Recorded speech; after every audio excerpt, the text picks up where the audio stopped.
आज हम डिस्कस करेंगे अल्टरनेटिव करंट के बारे में। Class 12 chapter number 7 alternative current AC के बारे में डिस्कस करने के लिए आप लोगों ने प्रीवियस चैप्टर स्टडी किया है इलेक्ट्रोमैग्नेटिक इंडक्शन।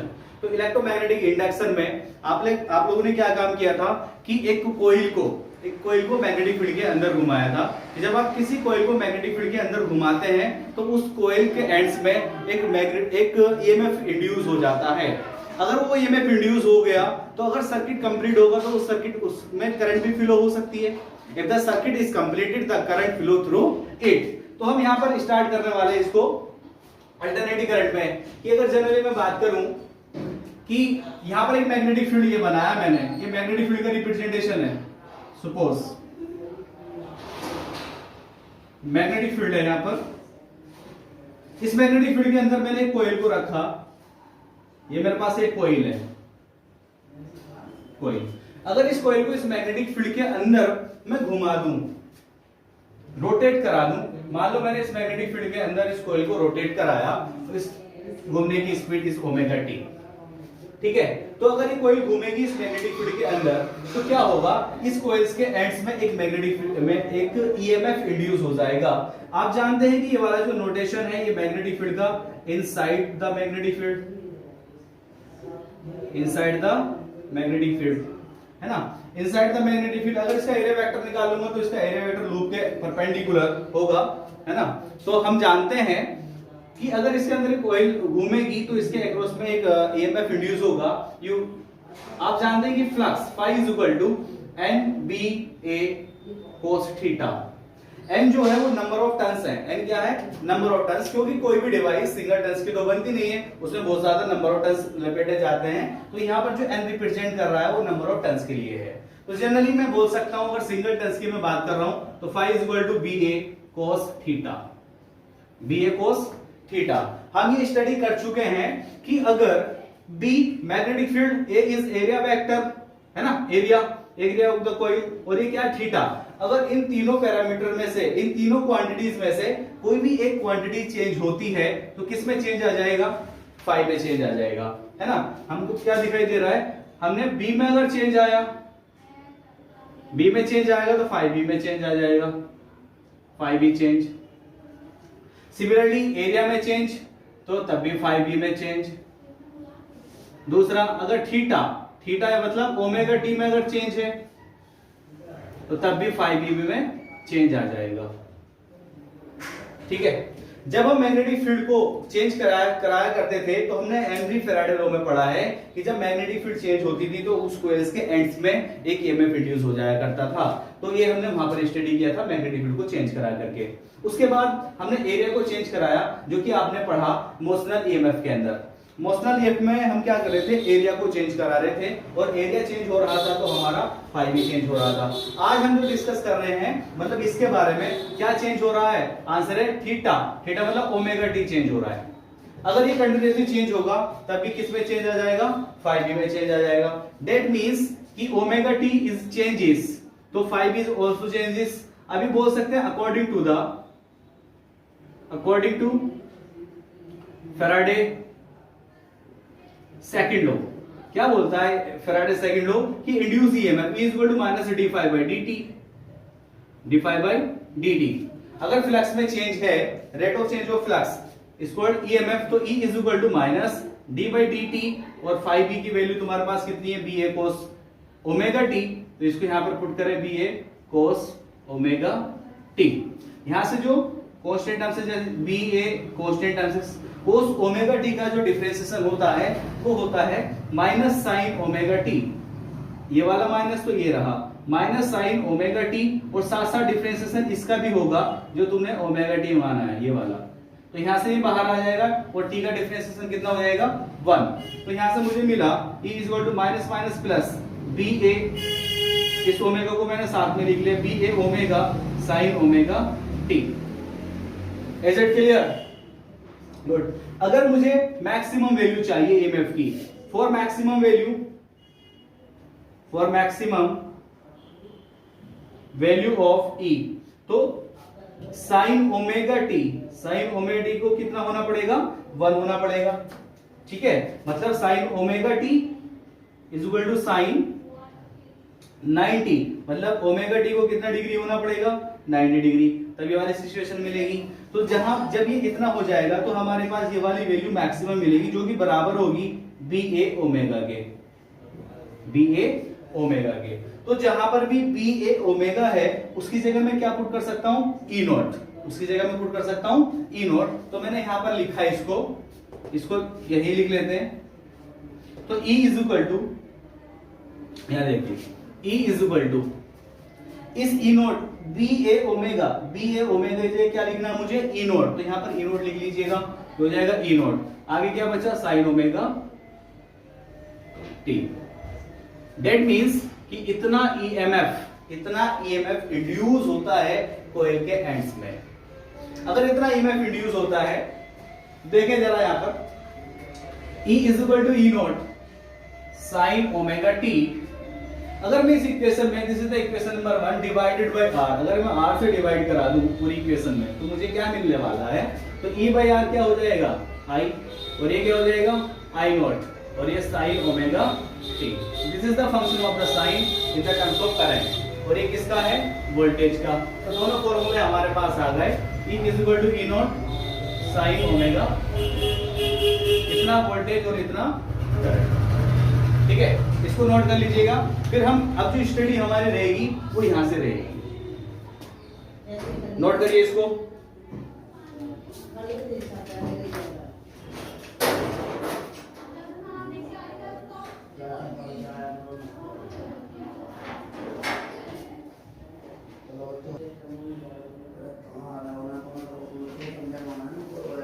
तो हमारे कितना ईएमएफ आया, तो हमने देखा ईएमएफ की value E equal to E naught sine omega t और I equal to I not sine omega t. तो यहां से स्टार्ट करते हैं। यह है हमारे पास E equal to E naught sine omega t और I equal to I not sine omega t. Equation है हमारे पास। अगर ये मैं इसका ग्राफ बनाऊं तो इसका ग्राफ कैसा आता है देखिएगा। साइन का ग्राफ है, ठीक है, टी, इधर हम ई और आई पे बात करेंगे। तो यहां पर फेस कितना है 0, यहां पर फेस कितना है हमारे पास पाई, यहां पर कितना है 2 पाई। ये कितना हो जाएगा 3 पाई बाई 2, और ये वाला कितना होगा पाई बाई 2, ठीक है। इतना ईएमएफ। अगर करंट का भी बनेगा तो करंट का भी साइनसोइडल फंक्शन ही होगा, बट जो करंट का ग्राफ बनेगा वो थोड़ा पीक में कम रहेगा। मतलब कि अगर मैं करंट का भी इसके अंदर ही ग्राफ दिखाऊं तो कुछ इस तरीके से दिखाई देगा। ये किसको रिप्रेजेंट कर रहा है करंट को, ठीक है। क्यों इसको हमने स्मॉल क्यों बनाया, क्योंकि वोल्टेज को डिवाइड करने के बाद, वोल्टेज को रेजिस्टेंस से डिवाइड करने के बाद हमें करंट मिली थी, तो इसका थोड़ा इफेक्टिवली कैसा रहेगा, ये कम रहेगा। तो हमने देखा कि ये साइनसोइडल जो एसी का कर्व है, किसका कर्व है ये एसी का। तो एसी के लिए कुछ मैंने डायग्राम बना के दिखाई तुम्हें। मान लो एक डायग्राम ये बना,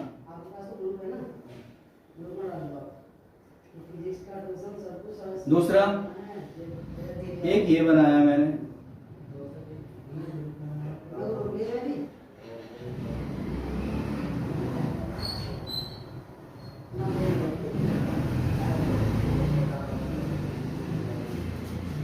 और एक ग्राफ ये बनाया,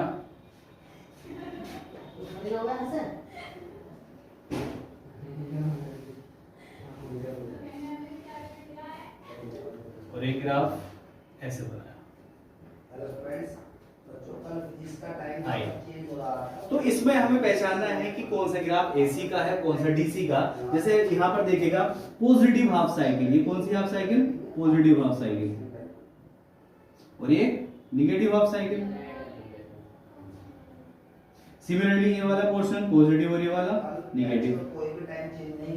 उसके बाद देखिएगा इसमें सिर्फ निगेटिव हाफ साइकिल गायब ही हो गई, ओनली कौन सी हाफ साइकिल दिखाई दे रही है आपको पॉजिटिव, और ये भी कैसा करंट है डीसी। तो मतलब क्या है कि ये वाला रिप्रेजेंटेशन किसका है एसी का, और ये वाला रिप्रेजेंटेशन भी किसका है एसी का, और ये वाला रिप्रेजेंटेशन किसका है डीसी, और ये वाला रिप्रेजेंटेशन भी किसका है DC.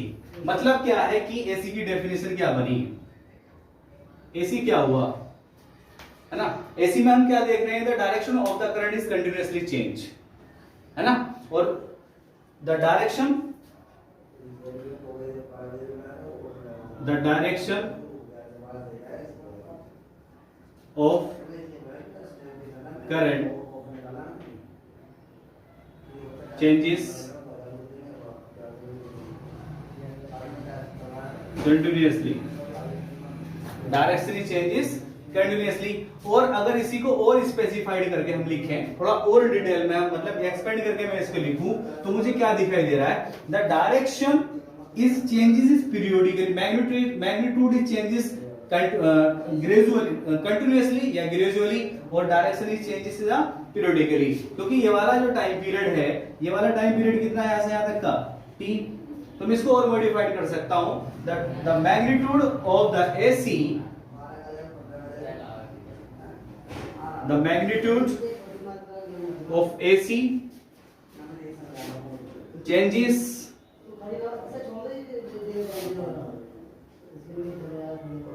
continuously, but the direction changes periodically, मतलब ये वाला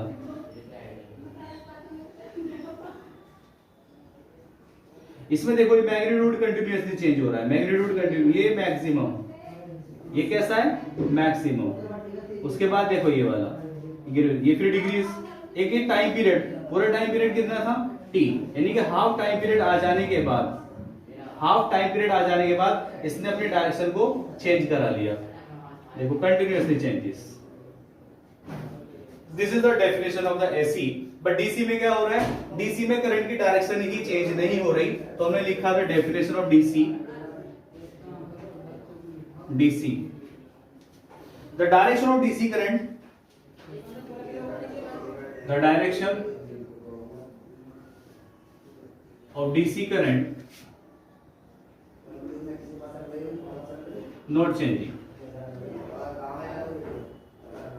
the direction of DC current not changing. जो डायरेक्शन एक इसमें करंट की होती है वो सेम रहती है, इसमें कोई करंट की डायरेक्शन नहीं बनती। मतलब जैसे अभी ग्राफ बनाया था ये वाला, ये किसका है, डीसी का। अब नोटेशंस क्या है इसके, नोटेशंस, जो एसी का नोटेशन है वो क्या है, इस तरीके से, क्योंकि डायरेक्शन इसमें फिक्स नहीं होती, इसमें डायरेक्शन फिक्स नहीं होती, कभी प्लस कभी माइनस, कभी प्लस कभी माइनस, कंटिन्यूअसली चेंज होती रहती है। उसके बाद जो डीसी है अपना, डीसी का नोटेशन आप पढ़ के आए हैं लाइक दैट, ठीक है। तो this is the notation of the AC and DC and the definition of DC and DC and the identity and graph the AC and DC. Note करिए इसको, of AC over DC. AC के क्या क्या advantages हैं, तो क्या क्या advantages हैं एसी के, तो जो है एसी जो है एक सस्ती होती है, it is a cheaper as compare to DC. क्यों, ऐसा क्यों है, क्योंकि एक बार जो एसी बना रहे हैं वो मैकेनिकल का यूज करके बना रहे हैं, मैकेनिकल एनर्जी का। क्योंकि अभी मैंने सबसे पहले बताया था कि मुझे किसी कॉइल को मैग्नेटिक फील्ड के अंदर रोटेट कराना है, घुमाना है। उसको घुमाने के लिए हम जैसे कि थर्मल पावर प्लांट की बात करते हैं, तो थर्मल पावर प्लांट में हम क्या करते हैं कि मान लो हमने कोल को जलाया, कोल को जलाने के बाद क्या हुआ, वहां से वेपर बनी, वेपर से हमने प्रेशर यूज कराया और उसको टरबाइन पे घुमा, टरबाइन पे गिराया। तो जैसे टरबाइन पे ये टरबाइन घूमेगी, अगर टरबाइन घूमेगी तो पूरा सिस्टम अरेंजमेंट हमने करके रखा है, क्योंकि हमारा अल्टीमेटली जो पर्पस है वो कोयल को घुमाने का ही था। तो हमने उस प्रेशर से, वेपर के प्रेशर से, उस कोल की हेल्प से उससे प्रेशर बनाया है ना, उससे टरबाइन को घुमाया, टरबाइन घूमी तो हमें इलेक्ट्रिसिटी मिल गई। बट जो हम डीसी में बात करते थे, डीसी में हम जो एनर्जी लेकर आते थे वो कन्वर्ट करके लेकर आते थे सेल की एनर्जी से इलेक्ट्रिकल एनर्जी में, और ये वाली एनर्जी किससे बात होती थी, मैकेनिकल से। तो ये तो एक लॉन्ग टाइम तक चलती है ना। दूसरी बात ये सस्ती भी पड़ती है, और ये एक बार सेल हमने जो यूज किया वो फिर तो दोबारा रिप्रोड्यूसिबल तो नहीं है ना। वो केमिकल की एनर्जी होती थी, मतलब केमिकल्स एक बार जो हमने यूज कर लिए वो वेस्टेज हो जाते थे। तो हम ये बोल सकते हैं it is cheaper than DC, है ना, ये से सस्ती होती है। दूसरी चीज ये है, it is transmitted, AC can be transmitted very long distances without या लेस लॉसेस, कम लॉसेस हुए हम एसी को एक लॉन्ग डिस्टेंसेस तक ट्रांसमिट करा सकते हैं। AC can be transmitted AC can be transmitted as a long distances without losses of energy, the power. But DC not it. ठीक है। उसके बाद जो AC है, हम AC को कन्वर्ट कर सकते हैं। AC can be converted into DC with the help of rectifier. AC can be converted into DC with the help of rectifiers। मतलब क्या है कि एसी से डीसी बनाते हैं, तो जो हम रेक्टिफायर का यूज होता है, रेक्टिफायर जो हम इलेक्ट्रॉनिक्स के मतलब सेमीकंडक्टर में आपको पढ़ाएंगे, रेक्टिफायर होता क्या है, जो हमारा चार्जर होता है ना, उस चार्जर के अंदर जो एडेप्टर होता है, एडेप्टर के अंदर वो सारी डिवाइसेस लगी हुई होती है, क्योंकि जो बोर्ड से सप्लाई आ रही है वो तो 220 वोल्ट आ रही है, जो हमारे हाउस होल्ड सप्लाई वो कितनी है 20 वोल्ट, जबकि वो हम आउटपुट में जब हम चार्जिंग पे अपना फोन को लगाते हैं तो आउटपुट में हमको 1.5 एम्पियर 2.2 एम्पियर है ना 1.6 वोल्ट में इतना वोल्टेज वो देता है, और आ कितना था 220 वोल्ट, मतलब इतने सारे वोल्ट को उसने किस में कन्वर्ट कर दिया डीसी में, है ना, with the help of rectifier. Rectifiers को हम पढ़ेंगे सेमीकंडक्टर में, तो ये कन्वर्जन है जो कि मोबाइल चार्जर्स में हम यूज करते हैं। नेक्स्ट है, तो एसी को कन्वर्ट किया जा सकता है, एसी को स्टेप अप भी कर सकते हैं एंड स्टेप डाउन भी कर सकते हैं। AC can be step up and step down with the help of transformer। with the help of transformer की हेल्प से हम एसी सप्लाई को इंक्रीज भी करा सकते हैं और एसी सप्लाई को डिक्रीज भी करा सकते हैं, जैसी हमारी रिक्वायरमेंट रहेगी। मान लो हमें कहीं वोल्टेज ज्यादा चाहिए तो वहां पर स्टेप अप ट्रांसफॉर्मर काम करेगा, और कहीं हमारे पास वोल्टेज हमें कम चाहिए तो वहां पर स्टेप डाउन ट्रांसफॉर्मर वर्क करेगा। तो इसकी ट्रांसफॉर्मर की हेल्प से मैं इस वोल्टेज को इंक्रीज और डिक्रीज करा सकता हूँ। Is it clear? This is the AC over DC. Then अब हम डिस्कस कर सकते हैं एवरेज करंट के बारे में, इसके एवरेज करंट के बारे में।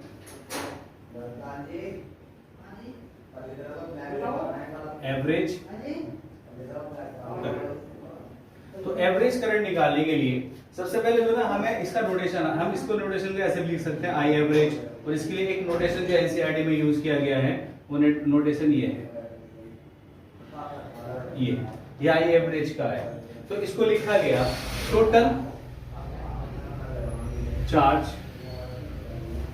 Upon total time. Total charge मतलब total charge QT, total charge upon total time is T। हम जानते हैं I is equal to Q upon T, और Q इज इक्वल टू हो जाएगा I इंटू T। तो मैंने यहां इसको पुट किया तो मुझे मिला I इंटू dt। dt भी लिख सकता हूं मैं, T भी लिख सकता हूं। ये वाला टाइम मुझे कितना मिला, टोटल टाइम dt, dt सारे dt को ऐड करके तो t बना है, तो मैंने ये लिख दिया। तो एवरेज पावर को लिखा गया I एवरेज इंटीग्रेशन ऑफ अगर मैं बात करूं फुल साइकिल के लिए, फुल साइकिल के लिए टाइम पीरियड कितना है t, यहां से यहां तक का टाइम पीरियड t, और यहां से यहां तक का time period t/2। Full cycle के लिए हम जानते हैं omega is equal to 2 pi upon T होता है, तो t इज इक्वल टू कितना हो जाएगा 2 पाई बाई ओमेगा। मतलब आप अपनी लिमिट इस वाली टर्म्स में भी लिख सकते हैं, किसके लिए, फुल साइकिल के लिए, है ना। फॉर हाफ साइकिल तो t/2 हो जाएगा, जब t/2 हो जाएगा तो 2 पाई बाई ओमेगा, और 2 इसको कर लीजिए तो हो जाएगा पाई बाई ओमेगा। ये किसके लिए है, हाफ साइकिल और फुल साइकिल। तो हम यहाँ पर फुल साइकिल के लिए बात कर रहे हैं 0 से लेकर t तक, तो I of dt upon integration 0 से लेकर के t और dt। This is the formula for average current. अगर मैं इसी लिमिट को ओमेगा के टर्म्स में लिखूं तो मैं लिख सकता हूं I average is equal to, this is the notation for the I average current is equal to 0 से लेकर के 2 pi by omega for full cycle I dt upon integration 0 से लेकर के 2 पाई बाई ओमेगा dt। ठीक है, तो मैंने एक जनरल फंक्शन बना दिया, एक पूरे जनरल फंक्शन के लिए कोई भी हमारा फंक्शन हो सकता है, तो उसके लिए फॉर्मूला क्या बना, एवरेज का फंक्शन के लिए तो बनेगा 0 से लेकर के 2 pi by omega full cycle के लिए, तो यहाँ होगा एफ ऑफ टी फंक्शन और ये इंटीग्रेशन 0 से लेकर 2 पाई बाई ओमेगा dt। ये जनरल फॉर्मूला बना दिया गया। ठीक है, तो जनरल फॉर्मूला है, आप इसको देख सकते हैं यहाँ पर। उसके बाद इसी चीज को मैं पावर के लिए भी लगा सकता हूं।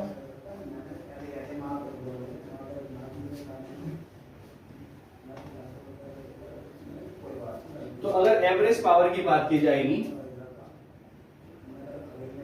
एवरेज पावर, क्योंकि ये हमें निकालना है एसी में फुल साइकिल के लिए, average power for full cycle, तो अब क्या लिखने वाले हैं, तो P average is equal to P ऐसे लिख सकते हैं आप, इंटीग्रेशन 0 से लेकर के 2 पाई बाई ओमेगा, यह हो जाएगा P of dt upon integration 0 से 2 पाई बाई ओमेगा dt। ये पावर के लिए हो जाएगा। तो जनरली जो मुझे यूज करना, सबसे पहले वो यूज करना है एवरेज करंट निकालनी है मुझे, कि क्या निकालना है, एवरेज करंट, एवरेज करंट। तो आई एवरेज और इसी के लिए नोटेशन है ये वाला। तो हम जानते हैं इसको, ये वाला यूज सिंपल यूज करेंगे डायरेक्ट। तो हम जानते हैं इंटीग्रेशन 0 से लेकर के 2 पाई बाई ओमेगा, इंटीग्रेशन 0 से लेकर के 2 पाई बाई ओमेगा क्या है हमारे पास, आई एवरेज निकालने के लिए I of dt upon integration 0 से लेकर के 2 pi by omega dt। We know that, हम जानते हैं I is equal to I not sine omega T, ये होता है ना I is equal to I not sine omega T, ये पूरा टाइम पीरियड टी। तो ये वैल्यू मैंने यहां पर पुट करी तो मुझे मिला इंटीग्रेशन 0 से लेकर के 2 पाई बाई ओमेगा, आई की जगह मैंने लिखा आई नॉट साइन ओमेगा टी और इसकी जगह लिखा dt, और इसका इंटीग्रेशन हो गया t, dt का इंटीग्रेशन क्या होगा t, limit 2 pi by omega तो ये क्या है 0। ठीक है, इसको मैं रफ करता हूं यहां पर।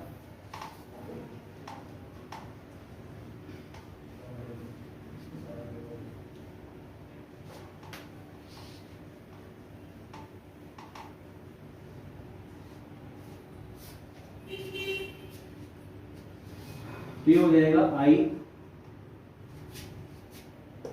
नोट को यहां से बाहर निकाल लीजिएगा। तो इंटीग्रेशन किसका 0 से लेकर के 2 पाई बाई ओमेगा सिर्फ sign omega T into D T. जब यहाँ लिमिट रखोगे टी की जगह रखोगे 2 पाई बाई ओमेगा, फिर माइनस करके लोअर लिमिट रखोगे तो यहाँ आ जाएगा मतलब 2 पाई अपॉन ओमेगा। इसको ऊपर ले जाएंगे अभी, तो ये आया average, I average is equal to I note upon 2 pi और ओमेगा चला गया ऊपर। अब मुझे इसका इंटीग्रेशन करना है 0 से लेकर के 2 पाई साइन ओमेगा टी और डी टी। इसका I naught omega upon 2 pi sine omega t का जो डिफरेंशिएशन होगा वो क्या होगा, डिफरेंशिएशन साइन माइनस साइन का डिफरेंशिएशन होगा minus cos omega t, minus cos omega t, और फिर इस ओमेगा टी का भी होगा, यहाँ से ओमेगा बाहर आ जाएगा। लिमिट कहां से कहां तक है अपने पास, 0 से लेकर के 2 पाई बाई ओमेगा। ठीक है, इस माइनस को यहां ले आइए चाहे, तो ये हो गया आई नॉट ओमेगा अपॉन 2 पाई, इस माइनस को यहाँ ले आओ और इस ओमेगा को भी यहाँ ले आओ, तो लिमिट कोस ओमेगा टी में रख लो, 0 से लेकर के 2 पाई बाई ओमेगा। तो I average is equal to I naught omega से omega cancel out minus upon 2 pi, upper limit cos omega, इस टी की जगह क्या रखोगे 2 pi upon omega minus cos कितना हो जाएगा 0, ओमेगा से omega cancel, I minus I note upon 2 pi, यहां से क्या मिला कोस 2 पाई, कोस 2 पाई कितना होता है -1 है ना, और ये कोस 0 कितना होता है 1, ये हो गया 1, तो यहां से कितना आया माइनस माइनस प्लस यानी कि 2 और ये माइनस माइनस क्या हो जाएगा +2 आई नोट अपॉन 2 पाई, ये हो गया 2 और ये 2 से 2 कैंसिल हो गया, तो कितना हो गया आई नोट अपॉन 2 पाई।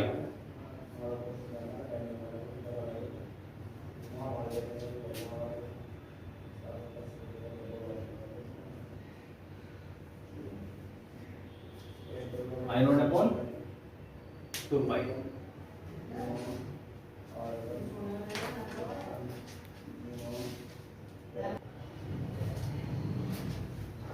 तो यहां तक हमने इसका इंटीग्रेशन किया, उसके बाद क्या करना है हमें, I average is equal to minus I note upon 2 pi, limit रखते हैं यहाँ पर क्या हो जाएगा कोस ओमेगा, इस टी की जगह रखोगे 2 पाई अपॉन ओमेगा माइनस कोस 0, ये ओमेगा का ओमेगा कैंसिल आउट, ये बचा माइनस आई नोट अपॉन 2 पाई, ये आ गया कोस 2 पाई माइनस कोस 0, और आप जानते हैं जो कोस 2 पाई होता है वो 1 होता है और कोस 0 भी कितना है 1, तो पुट करो यहाँ पर, तो आई माइनस आई नोट अपॉन 2 पाई 1, इसकी जगह 1 और ये -1, तो ये क्या हो गया 0, तो ये आई एवरेज और फुल साइकिल कितना आ गया 0। मतलब ये बात समझ में भी आती है, देखो ये कितना कितना करंट पॉजिटिव घूमा उतना करंट एंटी क्लॉकवाइज, मतलब निगेटिव, जितना करंट पॉजिटिव घूमा उतना करंट एंटी क्लॉकवाइज घूम गया, मतलब जितना क्लॉकवाइज घूमा उतना एंटी क्लॉकवाइज घूम गया, तो इस पर जो फुल साइकिल के लिए जो नेट करंट होगी एवरेज करंट वो कितनी हो जाएगी 0, ठीक है, जितना करंट पॉजिटिव में घूमा उतना करंट निगेटिव में घूम गया, तो average current for the full cycle is 0। Similarly हम इसको हाफ करंट के लिए भी मतलब हाफ साइकिल के लिए भी निकाल सकते हैं, ये तो हमने बात करी थी फुल साइकिल के लिए, हम निकाल सकते हैं इसको टी टाइम T/2 यानी कि हाफ साइकिल मतलब इतने टाइम के लिए निकालेंगे, तो नोट करिए इसको, फिर इसको हाफ टाइम के लिए निकालते हैं।